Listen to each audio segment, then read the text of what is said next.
চলুন আজ আমরা ডুব দিই মোবাইল ফোনের সেই অবিশ্বাস্য যাত্রায় একটা বিশাল অ্যানালগ ডিভাইস থেকে আজকের দিনের পকেটে রাখা সুপার কম্পিউটারে পরিণত হওয়ার এই যে বিবর্তন তা সত্যিই অসাধারণ।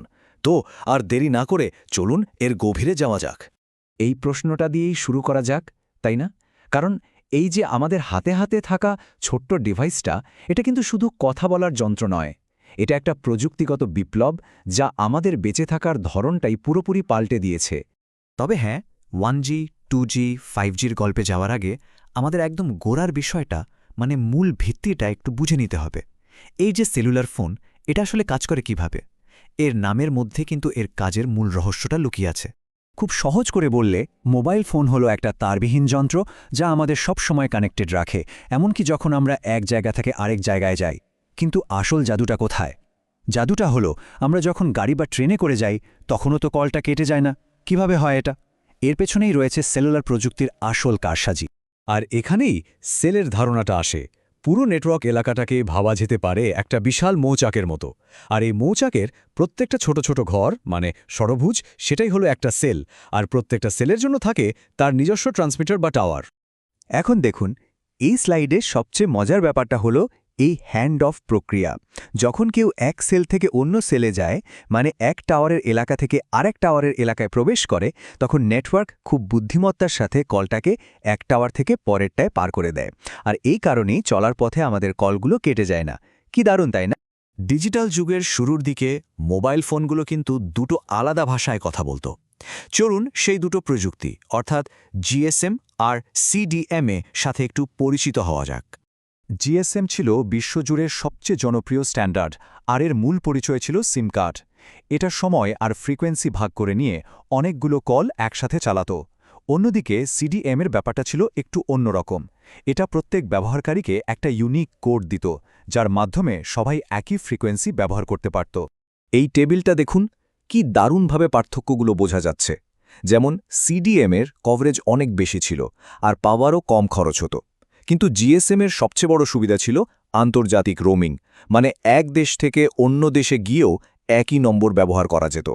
আর এই কারণে এটা বিশ্বজুড়ে এতটা জনপ্রিয় হয়ে ওঠে।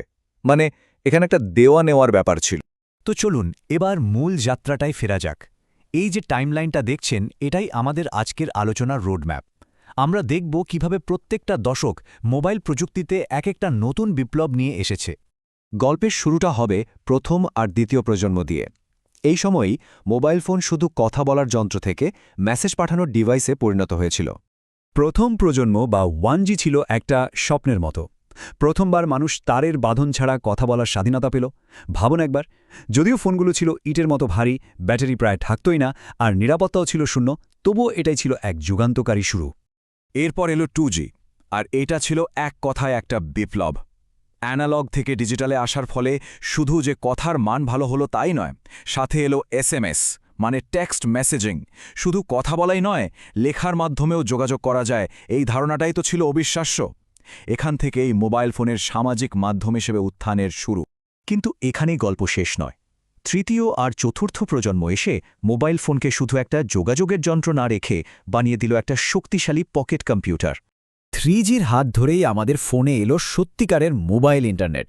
হঠাৎ করে ভিডিও কল করা, ওয়েব ব্রাউজ করা, এমনকি মোবাইল ব্যাংকিং পর্যন্ত হাতের মুঠো চলে এলো। ফোনগুলো সত্যি স্মার্ট হতে শুরু করলো, যদিও এর জন্য ব্যাটারির ওপর বেশ ধকল যেত।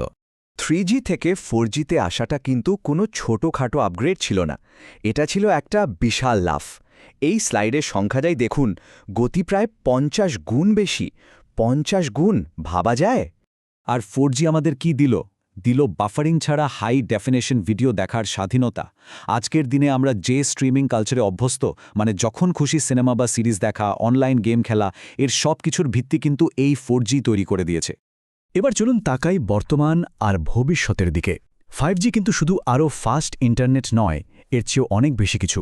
এটা এমন একটা সংযুক্ত পৃথিবীর ভিত্তি তৈরি করছে যা আমরা আগে কল্পনাও করিনি। 5G মানে শুধু অবিশ্বাস্য স্পিড নয়, এর আসল জাদুটা হলো প্রায় জিরো ল্যাটেন্সি, মানে প্রতিক্রিয়ার সময় প্রায় শূন্য। সোজা কথায় কমান্ড দেওয়ার সাথে সাথেই কাজ। আর এর সাথে আছে একটা ছোট্ট এলাকার মধ্যেই লক্ষ লক্ষ ডিভাইস একসাথে কানেক্ট করার ক্ষমতা। আর এই ক্ষমতা দিয়ে কি করা সম্ভব? চালকবিহীন গাড়ি, দূর থেকে রোবটের মাধ্যমে সার্জারি, স্মার্ট সিটি, যা একসময় সায়েন্স ফিকশন মনে হতো, 5G সেগুলোকে বাস্তবের রূপ দেওয়া দরজা খুলে দিচ্ছে। আমাদের চারপাশের সবকিছু ইন্টারনেটের সাথে যুক্ত হবে। শুধু কথা বলার একটা যন্ত্র থেকে শুরু করে গোটা পৃথিবীকে এক সুতোয় বাঁধার এই যে প্রযুক্তিগত যাত্রা, এটা সত্যিই অসাধারণ। এই যাত্রার এখানেই ইতি, কিন্তু প্রশ্নটা রেখে যাচ্ছি, প্রযুক্তির পরবর্তী মহাবিস্ময় কি হতে চলেছে?